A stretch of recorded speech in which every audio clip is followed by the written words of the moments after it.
Hi everyone, welcome back to Foodie Pinoy. Today, we're going to cook a protein-rich dish, tofu with kangkong in oyster sauce. If you need a break from eating meat, this dish is for you. We will need 300 grams tofu, 1 bunch spinach, 4 cloves garlic, half inch ginger, minced, 2 tablespoon oyster sauce, 1 tablespoon soy sauce, half a teaspoon pepper, 1 tablespoon sugar, and 1 tablespoon cornstarch. First, we're going to prepare our ingredients. Dissolve the cornstarch in a small amount of water and set aside. Then, cut the tofu in rectangular bite-sized shape. Similar to this. Heat oil in a pan and fry the tofu in medium to high heat for 4 to 5 minutes or until crispy. Be careful.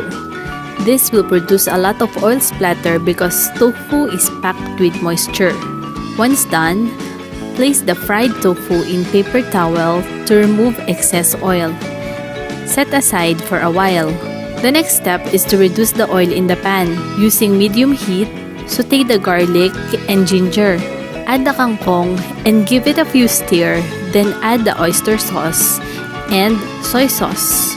Give it again a quick stir, then add around 50 ml of water. Mix it up, then add the sugar and pepper. Once the mixture is boiling, gradually add the cornstarch to thicken the sauce. Stir and simmer for around 30 seconds. Lastly, add the tofu. Mix it up until the tofu is fully covered with the sauce. And it's done!